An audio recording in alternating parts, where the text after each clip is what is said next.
Kita mau sama-sama hari ini kembali pada pembahasan kita 33 bukti kesetiaan Tuhan dalam kehidupan kita. Sama-sama bilang sama saya, kesetiaan Tuhan saya sungguh sangat terbukti. Lebih mantap lagi, sama-sama bilang sama saya, kesetiaan Tuhan saya sungguh sangat terbukti.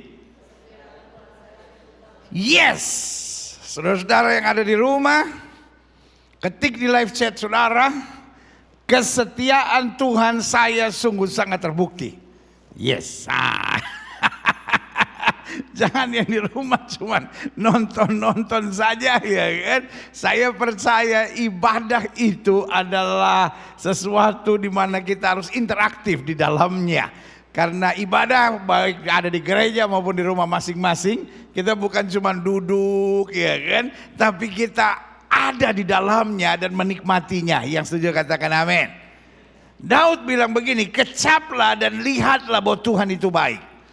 Ada banyak orang beribadah tetapi nggak pernah ngalamin sesuatu karena dia pikir ibadah hanya kewajiban. Pokoknya saya datang, dengar, selesai. Mudah-mudahan khotbah pendeta lagi pendek, kalau panjang my bad.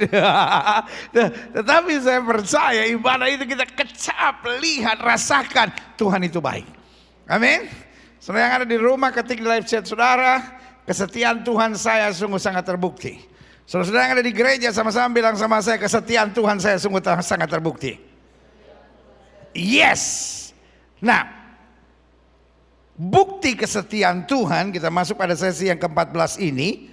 Dia turut bekerja. Dia bukan hanya Tuhan yang beri perintah, dia bukan hanya Tuhan yang ngomong dia mengasihi kita, tetapi dia walk with us and do things with us. Sama-sama bilang sama saya, Tuhan turut bekerja. Kalau saudara bekerja di sebuah perusahaan, saudara mengerti maksud saya. Ada tipe-tipe bos yang senang cuma kasih perintah, kamu buat ini ya, kamu buat ini ya, kamu buat ini ya, kamu buat ini ya. Dan kalau saudara salah, orang Belanda bilang cuma dapat donder, cuma dapat omelan, bodoh kamu, masa gitu aja nggak bisa. Tetapi ada tipe bos yang ketika dia memberi perintah, dia beri contoh, dia beri example. Dia bilang nih ya, kamu kerjainnya begini ya, ini kamu kerjainnya begini ya. Lalu habis itu dia bersama dengan saudara, dan ketika sedang salah mengerjakannya, dengan sabar dia mendampingi dan dia katakan, harusnya sebaiknya kamu kerjakan begini. Dia beri teladan, dia dampingi, dia mampukan kita sampai kita dapat mengambil alih segala kegiatannya. Itu yang Yesus katakan. Apa yang aku kerjakan dapat kamu kerjakan. Bahkan lebih besar lagi, yang setuju berikan tepuk tangan yang meriah buat Tuhan. Nah, ini yang kita mau belajar hari ini. Buka Alkitab kita sama-sama dari Amanat Agung Kristus. Di Markus pasal yang ke-16 ayat 15 sampai 20. Lalu ia berkata kepada mereka, jadi Yesus memberi tugas, taruh tangan kanan saudara di dada, sama-sama bilang, saya punya tugas. Jadi hidup ini jangan cuma mikirin masalah. Kalau kita mikir masalah, lama-lama kita capek sendiri. Tapi hidup punya tugas. Sama-sama bilang, saya punya tugas. Walaupun masalah saya belum selesai, tapi tugas saya harus saya selesaikan. Karena waktu saya selesaikan tugas saya, it might be Tuhan menyelesaikan urusan kita. Sama-sama bilang sama saya, waktu saya selesaikan tugas saya, Tuhan selesaikan urusan saya.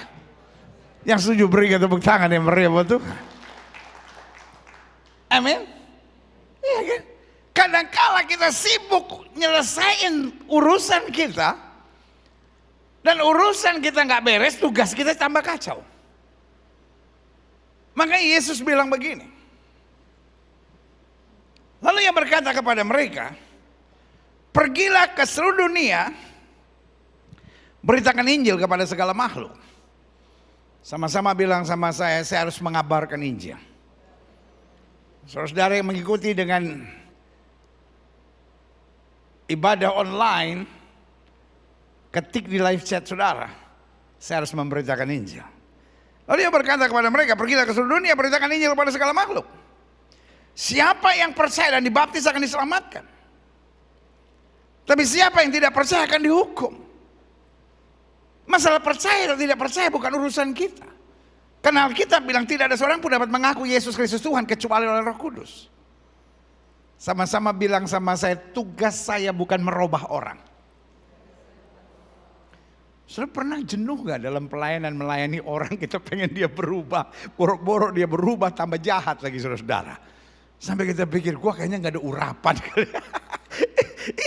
Kadang-kadang kita coba gitu, kita coba melayani adik kita, mungkin kita melayani sepupu kita melayani keponakan kita melayani teman kantor kita menurut kita sudah spend so much gitu, iya kan, perhatian, waktu,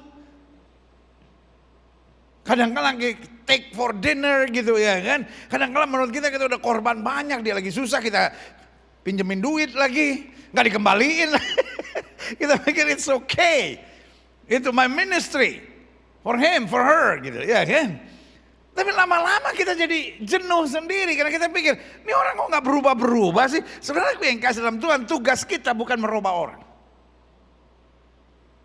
Yang setuju sama saya bilang gini, sama-sama bilang tugas saya bukan merubah orang. Karena kalau di dalam pikiran saudara ingin merubah orang, satu saat saudara capek sendiri. Alkitab bilang beritakan Injil kepada setiap makhluk. Sama-sama bilang tugas saya memberitakan Injil. Yang bisa merubah orang bukan kita, yang bisa merubah orang Roh Kudus. Amin. Ada orang yang kita gak layani, tiba-tiba dia berubah. Teman SMA kita mungkin, teman kuliah kita mungkin, teman waktu kecil kita dulu buadungnya minta ampun, setan pun nyesel lihat orang seperti dia. Tetapi tiba-tiba kita lihat dia bisa berubah. Kita pikir, kenapa lo bisa berubah? Nggak, gue ingat aja lu dulu pernah ngomong begini. Lu kayaknya kita cuma ngomong satu kali. Kita kadang-kadang cuma 1 jam spend time with him. Tiba-tiba dia berubah. Tapi ada orang yang kita spend things too much.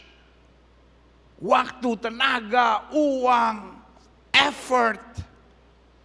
Tapi dia gak berubah. Karena Alkitab bilang tidak ada seorang pun dapat mengaku Yesus Kristus Tuhan kecuali oleh Roh Kudus. Sama-sama bilang sama saya, tugas saya bukan merubah orang. Tugas saya mengabarkan Injil. Tugas saya menjadi teladan. Tugas saya menjadi saksi. Itu aja yang harus kita jaga. Amin. Yang penting kita jalankan tugas kita. Orang itu berubah atau tidak berubah bukan urusan kita. Karena kalau kita pikir tugas kita merubah orang, semakin banyak orang berubah, semakin sombong kita. Tuh kan dia berubah karena gua.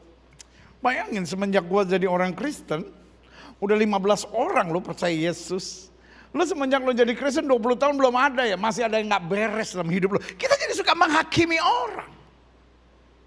Makanya Alkitab bilang barang siapa yang percaya dan dibaptis akan diselamatkan. Tugas kita memberitakan Injil. Tugas kita jadi saksi Tuhan, tugas kita bawa damai. Selanjutnya urusan Tuhan. Yang setuju sama saya katakan urusan Tuhan. Kalau dia percaya dan dia dibaptis, dia akan diselamatkan. Tetapi kalau dia tidak percaya, dia akan dihukum. Nothing to do with you anymore. Amin. Ayat 17. Tapi tanda-tanda ini akan menyertai orang yang percaya. Mereka akan mengusir setan-setan demi namaku. Artinya dalam pelayanan kita seringkali bisa berhadapan dengan setan-setan. Dan setan itu kadang-kala pakai orang. Bilang sama sebelah saudara, pakai orang. Bilang sama orang yang baru ngomong sama saudara, makanya jangan mau dipakai setan. Setan bisa pakai orang. Tugas kita bukan usir orangnya, usir setannya. Jelas nggak? Sama-sama bilang sama saya, orangnya saya kasihi, setannya saya usir. Tanda-tanda ini akan menjadi orang percaya. Mereka mengusir setan demi namaku. Mereka akan berbicara dalam bahasa-bahasa yang baru bagi mereka. Sebagian menerjemahkan ini sebagai karunia bahasa lidah, di mana dia berbicara dalam penyembahan. Tapi sebagian lagi menafsirkan bahasa baru minimal. Dari biasa memaki, sekarang bahasa yang memberkati. Dari bahasa yang sembarangan, dari bahasa yang suka bohong, suka menebar hoax, suka penuh dengan kekerasan, kekasaran, tetapi sekarang penuh dengan damai dan kasih Tuhan. Amin. Bagaimanapun saudara menafsirkannya, saya percaya tidak ada yang salah. Selanjutnya, jadi ingat ya, mengusir setan, berbicara bahasa baru, mereka akan apa? Memegang ular, artinya mereka tidak takut bahaya. Sama-sama bilang sama saya, selama hati saya tulus, selama niat saya lurus, saya nggak perlu takut dengan apapun. Alkitab tidak bilang bahwa kalau kita niatnya tulus, hati kita lurus, nggak akan ada masalah. Kita, kata Alkitab, akan berhadapan dengan ular, tapi kita akan pegang ular itu.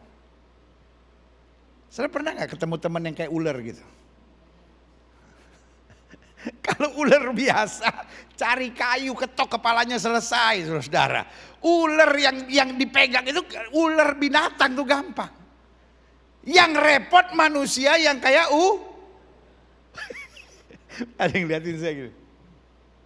Saya nggak tahu dia korban atau pelaku itu ya kan. Saudara gue yang kasih dalam Tuhan. Tetapi Alkitab bilang kita akan memegang ular. Jangan biarkan ular mematok saudara, jangan biarkan ular membuat saudara sakit hati, jangan biarkan ular akhirnya membuat saudara tertekan, tetapi pegang ular itu. Niat yang tulus, hati yang lurus, gak usah takut. Amin. Kita akan memegang ular. Bahkan apa? Minum racun maut sekalipun. Ada nggak orang yang suka tebar racun dalam hidup saudara? Mungkin bukan racun benar. Jangan saudara akhirnya pulang dari sini, oh saya percaya, ambil racun tikus, minum dalam nama Yesus, mati lalu bingung kenapa saya mati ya? Karena tolol saudara. Banyak hal yang Yesus ngomong itu dengan perumpamaan. Ada nggak hari-hari ini orang yang menebar racun dalam hidup saudara? Lewat fitnah, lewat hoax. Tapi selama niat saudara tulus, hati saudara lurus, ini kalimat saya sebagai gembala saudara, maju terus. Yang setuju sama saya, kepalkan tangan kanan saudara, bilang saya tetap akan maju. Rugi kalau orang menebar racun maut engkau mati. Kita orang percaya, sama-sama bilang saya orang percaya. Hidupku hanya ditentukan oleh perkataanmu. Amin. Mereka akan memegang ular, lalu meminum apa? Racun maut, dan mereka tidak akan mendapatkan celaka. Mereka akan meletakkan tangannya atas orang sakit dan orang itu akan sembuh. Amin. Jelas? Jadi lihat ya ayat 17, kembali mundur. Saya mau sudah jelas ini. Satu, mereka akan mengusir apa? Setan-setan. Bukan orang yang diusir, tapi apa? Setan yang diusir. Lalu yang kedua bicara bahasa baru. Ada yang menerjemahkan ini sebagai karunia bahasa lidah, haleluya. Sebagian lagi menafsirkan perubahan dalam perkataan. Yang biasanya curiga, yang biasanya menghakimi, yang biasanya kasar, yang biasanya seenaknya, sekarang menjadi bahasa yang baru. Memberkati, membawa damai, memberi semangat, menghadirkan sukacita, menceritakan tentang kasih Tuhan. Lalu yang ketiga apa? Mereka akan memegang ular. Ular yang binatang dilawannya gampang. Kalaupun kita nggak bisa lawan, kita masih bisa telepon pawang ular untuk urus barang itu, saudara. Tapi yang repot ular yang kita ketemu sehari-hari. Ngerti nggak mau saya? Iya kan? Ular yang kita ketemu sehari-hari itu manusia yang mulutnya, kelakuannya kayak ular, saudara. Pegang, nggak usah stres. Jangan biarkan dia patok, saudara. Pegang. Dan dikatakan meminum racun maut. Ada orang yang senantiasa menebar racun dalam hidup saudara. Mau membunuh saudara, tetapi tidak akan kita mendapat celaka. Mereka akan meletakkan tangan atas orang sakit dan orang itu akan sembuh. Hidup kita is not part of the problem, it's always part of solution. Orang-orang negatif selalu menebarkan masalah di tengah-tengah kesempatan. Tetapi orang-orang positif selalu menebarkan berkat bahkan di tengah masa-masa yang sukar sekalipun. Yang setuju katakan amin. Amin. Selanjutnya saya sengaja baca lambat-lambat supaya saudara ngerti ayat-ayat ini. Sesudah Tuhan Yesus berbicara demikian kepada mereka, terangkatlah ia ke sorga, lalu duduk di sebelah kanan Allah. Mereka bukan kecewa, mereka bukan lonely, karena kita selalu punya alasan untuk kecewa dan lonely. Kita selalu punya alasan untuk kecewa dan lonely. Ada aja orang di pelayanan merasa kecewa, orang di pelayanan merasa lonely, orang di rumah tangga merasa kecewa, merasa lonely, orang di masa muda merasa kecewa, merasa lonely, orang dalam hubungan di tengah-tengah keluarga merasa kecewa dan lonely gitu. Orang di tengah kerjaannya, di tengah suksesnya, di tengah keberhasilannya, di tengah usahanya, ada saja yang merasa kecewa dan lonely. Tetapi ayat ini bilang, mereka pun apa? Pergilah memberitakan Injil ke seluruh penjuru. It's depend on our focus. Orang kecewa dan lonely bukan karena masalah. Mereka bisa saja kecewa dan lonely. Kenapa? Yesus meninggalkan mereka. Fokus mereka bukan Yesus meninggalkan mereka. Fokus mereka, saya masih punya tugas. Wih. Sama-sama bilang sama saya masih punya tugas. Sama-sama bilang saya tidak boleh kecewa dan lonely. Setuju? Amin. Bayangkan kalau mereka kecewa dan lonely. Itu pernah terjadi dengan Petrus ketika Yesus ditangkap dan diadili. Karena Petrus kecewa dan lonely, dia pergi kembali ke Danau Galilea. Yesus sudah pernah pesan, tinggalkan perahumu, tinggalkan jalamu dan ikutlah aku. Tapi orang kecewa dan lonely suka buat tindakan yang apa? Aneh. Pak, pernah lihat istrimu buat tindakan aneh-aneh enggak? Bu, pernah lihat suamimu buat tindakan yang aneh-aneh enggak? Mertua-mertua pernah lihat menantumu buat tindakan yang aneh-aneh enggak? Saudara pernah lihat teman gereja buat tindakan yang aneh-aneh enggak? Orang kayak gitu jangan dimaki, jangan dihakimi. Orang kalau sudah kenal Yesus masih buat tindakan yang aneh-aneh, biasanya kita tahu karena kecewa dan lonely. Petrus yang pernah berkata, guru mati bersama dengan kau juga aku mau. Tiba-tiba duduk bengong, di Danau Galilea, tiba-tiba bilang begini, aku akan pergi menangkap ikan. Murid-murid yang juga kecewa dan lonely tiba-tiba bilang, kami pergi juga dengan engkau. Sekarang murid-murid belajar. Yesus meninggalkan kami. Tapi mereka mau fokus dengan tugas. Sama-sama bilang, saya mau fokus dengan tugas. Apa yang terjadi? Mereka pun pergi memberitakan Injil ke segala penjuru dan dikatakan apa? Tuhan turut bekerja dan meneguhkan firman itu dengan tanda-tanda yang menyertai. Kenapa kita seringkali nggak lihat Tuhan turut bekerja? Karena kita tidak melakukan bagian kita. Alkitab tidak bilang Tuhan yang mengerjakannya buat kita. Tuhan turut bekerja. Kalau engkau diam, Tuhan akan diam. Tetapi ketika engkau berjuang, engkau kagum melihat di setiap jalan-jalannya Tuhan melakukan perkara-perkara yang luar biasa. Beri tepuk tangan yang meriah. Klik. Selanjutnya, ayat penting ini yang kita semua rasanya sudah tahu, Roma 8 ayat 28. Kita baca sama-sama, 1, 2, 3.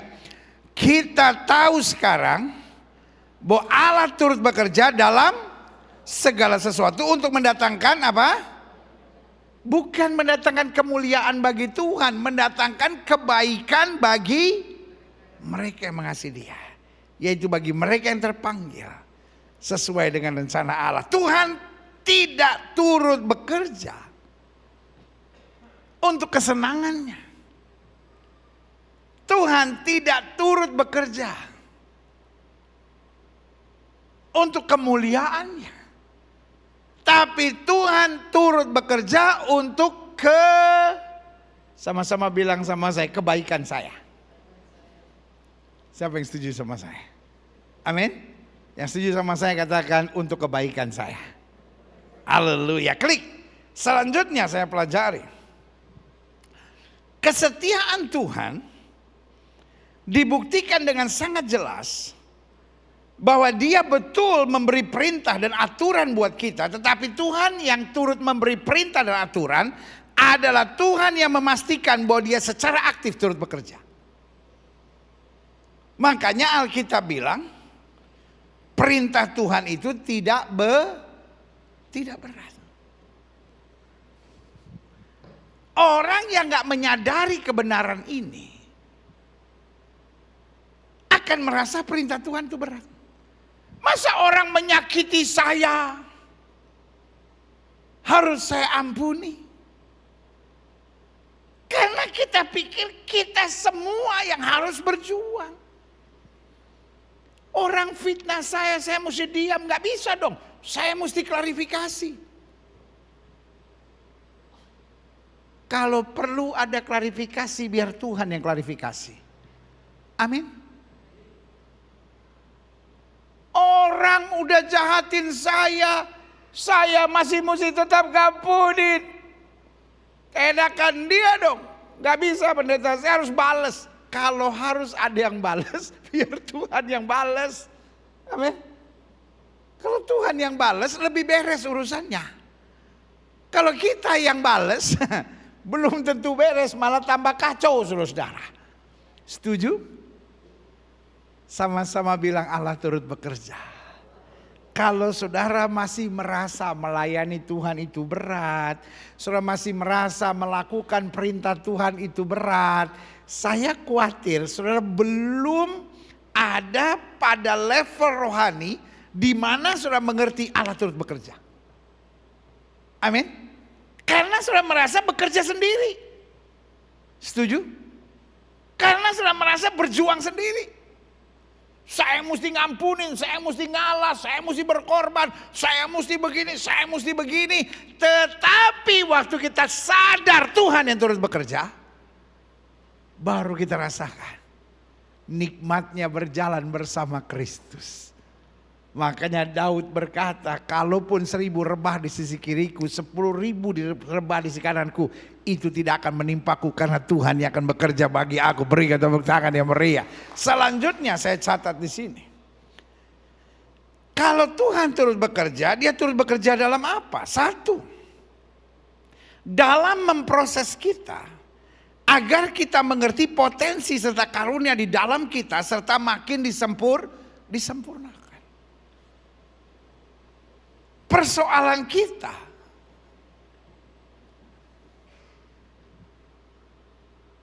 tertipu oleh setan, sehingga kita nggak tahu di dalam diri kita ada potensi yang luar biasa. Nah, makanya nggak ada yang bilang amin.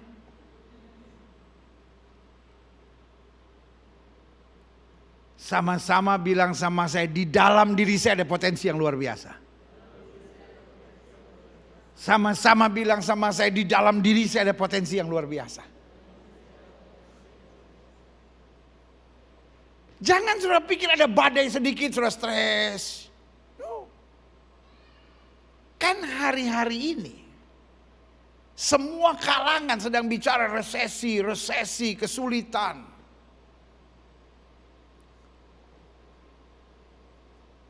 Pertanyaan saya, emangnya kita segitu getas? Setiap kali ada badai hancur, setiap kali ada resesi hancur. No.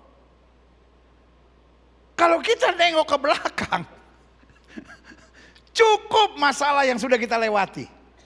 Amin. Saya mau tanya sama saudara. Saudara udah pernah lewatin masalah enggak? Saudara udah pernah lewatin badai enggak? Mungkin saudara menatap saya dan bilang, kenyang pendeta, kenyang. Amin. Iya kan? Tapi buktinya saudara tetap bertahan kan? Di dalam diri saudara ada potensi yang luar biasa. Cuman iblis suka intimidasi kita. Lu gak kuat, lu gak sanggup, lu gak bisa. Tapi Tuhan bilang, anakku jangan dengar dusta iblis. Aku menyertai engkau turut bekerja dan melakukan hal-hal yang luar biasa. Berikan tepuk tangan yang meriah buat Tuhan. Saya mau jemaat yang olehnya Tuhan percayakan untuk saya gembalakan di Gereja Bethel Indonesia Global Fellowship Center, baik dalam ibadah live maupun saudara-saudara yang mengikuti ibadah online. Jemaat yang Tuhan percayakan saya gembalakan ini, saya hanya mau ingatkan buat saudara, di dalam diri saudara ada potensi yang luar biasa. Amin. Makanya saya sarankan setiap pagi, bangun pagi bilang, hari ini hari berkat, hari ini hari mujizat, hari ini hari kemenangan, hari ini hari yang baik buat saya. Amin. Jangan bangun pagi, mampus gua. Jangan bangun pagi, aduh susah nih, aduh banyak masalah nih, aduh bentar lagi 2023 susah nih. Paulus bilang, aku cakap menanggung segala perkara dalam Kristus yang memberi kekuatan kepadaku. Amin. Waktu ada masalah tersenyum.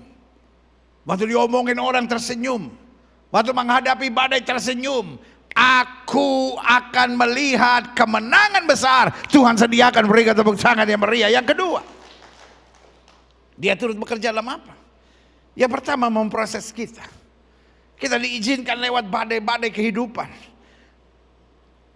Bukan sekedar Tuhan mau lihat kesetiaan kita, tetapi untuk kebaikan kita, supaya saya menyadari bahwa di dalam diri saya ada potensi yang luar biasa. Amin. Waktu saudara belum bisa naik sepeda, ada orang yang ngajarin saudara naik sepeda. Dan mungkin lagi belajar naik sepeda, saudara jatuh berkali-kali. Tapi ketika saudara sudah bisa naik sepeda, walaupun 10 tahun saudara nggak naik sepeda, ketika saudara lihat sepeda, saudara bisa naikin lagi, betul? Iya kan? Waktu saudara belum bisa berenang, saudara bilang, saya nggak bisa berenang, saya nggak bisa berenang. Lalu ada orang ngajarin saudara berenang. Dan pertama-tama saudara belajar berenang, saudara mampus deh gue, mampus deh gue, ya kan? Tapi setelah saudara bisa berenang, di dalam diri saudara ada potensi itu. 10 tahun saudara nggak berenang, saudara lihat kolam, saudara cebur ke sana, saudara tetap bisa berenang. Karena potensinya ada, cuman persoalannya kadangkala kita tidak menyadari. Tuhan harus izinkan kita melewati masalah. Supaya waktu kita nengok ke belakang, kita tahu bahwa sebenarnya saya sanggup mengatasinya. Amin. Yang kedua, Tuhan turut bekerja dalam apa? Dalam menyertai kita. Agar kita tetap semangat dalam menghadapi keadaan yang sukar. Kadang-kadang kan persoalan cuma tinggal semangat. Betul? Kenapa saudara nggak pernah baca Alkitab dari Kejadian sampai Wahyu? Semangat memulai ada. Setiap 1 Januari mulai Kejadian 1 ayat 1. Tapi nanti kira-kira 12 Maret mulai masuk imamat. Ini mesti dibakar, ini mesti dibakar, ini mesti dibakar. Aduh, belum lagi kalau udah sampai keturunan-keturunan, si ini memperanakan si ini memperanakan ini, sudah jo Tuhan. Ya. Kadangkala bukan kita nggak sanggup, nggak ada semangat. Betul? Kenapa banyak ibu-ibu udah malas masak? Gojek lebih gampang. Sambil tidur-tiduran nonton apalah, drama Korea lah, nonton sinetron lah, nonton apalah, ya kan? Bukan kau nggak bisa masak, semangatnya nggak ada.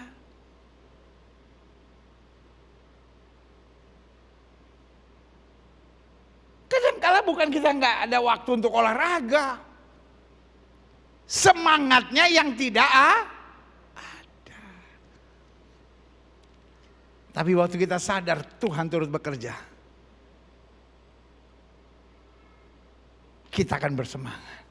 Murid-murid sudah dikasih tahu, kamu akan berhadapan dengan racun maut, kamu akan berhadapan dengan ular. Maka dalam bagian lain dalam Alkitab dikatakan singa dan ular tedung akan kau langkahi, kau akan menginjak anak singa dan ular naga. Tantangannya memang besar. Di akhir zaman ini akan ada banyak hal-hal yang mengejutkan yang akan terjadi. Sebagai gembala, saudara, saya hanya ingatkan satu hal. Jangan sampai kau kehilangan semangat. Semangat untuk maju. Semangat untuk merebut sukacita. Semangat untuk jadi berkat. Semangat untuk senantiasa memuliakan Kristus dimanapun kau berada. Yang setuju berikan tepuk tangan yang meriah. Sama-sama bilang, saya tidak sendiri.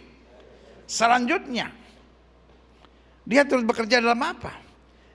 Dalam berperang ganti kita. Di saat kita menghadapi musuh yang kita nggak sanggup menghadapinya. Yang penting kita lakukan dulu bagian kita. Jangan selalu berpikir, ya tapi musuhnya besar, tapi situasinya nggak enak. Kalaupun Tuhan tahu kita nggak sanggup, Dia yang gantikan kita. Kalau sudah baca sejarah Israel, berkali-kali mereka yang harus berperang dan Tuhan yang menyertai. Tapi berkali-kali Tuhan bilang, kamu diam saja, aku yang akan berperang ganti kamu. Kalau memang kita udah gak mampu, gak usah paksa. Kenapa kita jadi stres? Kita gak mampu, kita paksa. Kita gak mampu, kita paksa. Sebagai gembala saya cuma mau bilang, kalau kau gak mampu, tenang. Angkat tangan, jujur sama Tuhan. Bilang, Tuhan saya gak sanggup. Tuhan ambil alih. Dan Tuhan yang akan berperang ganti kita. Berikan tepuk tangan yang meriah. Makanya saya bilang prinsip hidup Kristen itu 3A. Asik-asik aja. Prinsip hidup Kristen apa? Asik-asik aja. Kalaupun kita harus berjuang, Tuhan beserta kita. Amin. Kalaupun kita nggak sanggup, Tuhan yang akan menggantikan kita dan menjamin kemenangan yang gilang gemilang. Berikan tepuk tangan yang meriah buat Tuhan. Selanjutnya, Dia turut bekerja dalam apa? Dalam menyadarkan kita terus agar kita tidak menjadi lupa diri dan sombong. Ini yang paling penting harus kita jaga. Kadangkala kalau sudah banyak hal yang Tuhan percayakan kepada kita, kita lupa diri dan sombong. Kita lupa semua karena anugerah. Kita pikir itu jasa saya. kebaikan saya, kehebatan saya. Wah, dulu selalu aktif di gereja, dulu selalu aktif di pelayanan. Sekarang, sorry, saya nggak ada waktu, saya sibuk. Astaga, saudaraku yang kasih dalam Tuhan. Dari awal saya melayani Tuhan, ada dua kata yang tidak pernah berani saya ucapkan dalam hidup saya. Yang pertama sibuk, yang kedua capek, saudara-saudara. Saya nggak berani bilang sama Tuhan, aduh Tuhan saya sibuk banget gitu, nggak berani. Kadang-kadang ditanya orang juga, sibuk enggak? Saya takut kedengeran Tuhan, saudara. Saya takut kedengeran Tuhan. Tuhan bilang, oh Gilbert kamu sibuk ya? Oh oke. Saya bisa bikin kamu istirahat, ya kan? Kalau istirahatnya masih di bumi nggak apa-apa, kok dia panggil, ya kan?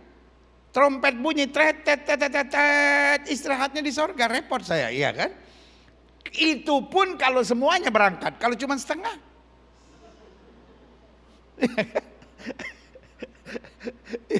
Kalau cuma setengah yang istirahat, kakak saya bilang sibuk.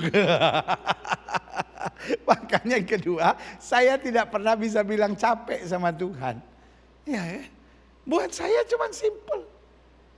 Hidup Kristen ini 3A, asik-asik aja. Kalau hidup saudara tidak asik-asik aja, either saudara yang lupa diri, either saudara yang terlalu mengandalkan kekuatan sendiri, atau either saudara yang sudah lupa ada janji Tuhan dalam hidup kita. Loh, apa nggak asiknya? Ya tapi kan ada tantangan, terus saudara pikir pendeta nggak ada tantangan? Ada juga kan? Betul nggak? Iya kan? Cuman yang harus kita mengerti, kalau kita harus berjuang, kita nggak sendiri. Dan kalaupun kita nggak sanggup, Dia akan gantikan kita. Kita akan melihat penyertaan Tuhan yang luar biasa. Berikan tepuk tangan yang meriah. Selanjutnya, sebagai penutup, ada 3 hal penting yang harus kita sadari. Kalau Tuhan kita mengerti turut bekerja dalam hidup kita. Yang pertama, menyadari Tuhan turut bekerja. 1, kita harus melihat perubahan sebagai bagian yang menggairahkan. Sama-sama bilang sama saya harus siap berubah. Kan yang turut bekerja Tuhan. Berarti agendanya agenda Tuhan. Kalau agenda Tuhan berbeda dengan kita, kitanya yang harus siap berubah. Maksud saya Yakub terlalu mengandalkan kekuatannya. Akhirnya Tuhan harus pukul pangkal pahanya. Arah segalanya dalam hidup Yakub berubah. Tetapi rancangan Tuhan tetap terjadi. Amin. Kalau kita menyadari Tuhan turut bekerja, maka kalaupun yang kita harapkan tidak terjadi, kita siap dirubah Tuhan. Karena kita tahu dalam perubahan yang terjadi, Tuhan sedang melakukan perkara-perkara yang dahsyat, yang setuju katakan amin. Yang kedua, menyadari Tuhan turut bekerja, kita tidak perlu menjadi kecewa ketika situasi kehidupan terasa tidak menyenangkan. Kenapa kita tidak perlu kecewa? Loh, karena kita menyadari kan Tuhan turut bekerja. Dan karena Tuhan turut bekerja, berarti Dia tahu yang lebih baik buat kita. Amin. Seperti tadi saya bilang, salah satu serangan yang setan selalu mau buat dalam keluarga, kenapa terjadi perselingkuhan misalnya? Pasti dimulai dengan perasaan kecewa dan lonely. Tadi saya sudah bilang, orang kecewa dan lonely suka buat tindakan yang aneh. Kenapa orang keluar dari gereja? Karena kecewa dan lonely. Kenapa orang sudah Kristen, sudah lahir baru, sudah terima Yesus, tapi bisa berpikir untuk bercerai? Karena kecewa dan lonely. Remember, kalau saudara mulai kecewa dan lonely, you are under attack. engkau sedang masuk dalam serangan setan, engkau sedang masuk dalam jebakan iblis, cepat keluar dan percaya Tuhan turut bekerja dan akan melakukan perbuatan-perbuatan besar dalam hidup saya. Berikan tepuk tangan yang meriah. Yang terakhir, saya undang pemain musik maju ke depan. Menyadari Tuhan turut bekerja. Kita tetap harus terus semangat, meyakini yang terbaik pasti yang akan Tuhan nyatakan dalam hidup kita. Sama-sama bilang, semangat harus saya jaga. Walaupun di saat-saat tertentu ada kalanya kita nggak tahu apa yang mesti disemangatin, saudara. Everything look like fall apart. Tapi selalu saya bilang, semangat itu perlu. Semangat untuk tetap memuliakan Kristus. Semangat untuk tetap meyakini janji Tuhan ya dan amin. Semangat untuk tetap jadi berkat. Semangat untuk tetap mengimani bahwa Allah turut bekerja dalam segala perkara untuk mendatangkan kebaikan bagi setiap orang yang mengasihi Dia. Berikan tepuk tangan yang meriah buat Tuhan. Saya undang kita bangkit berdiri.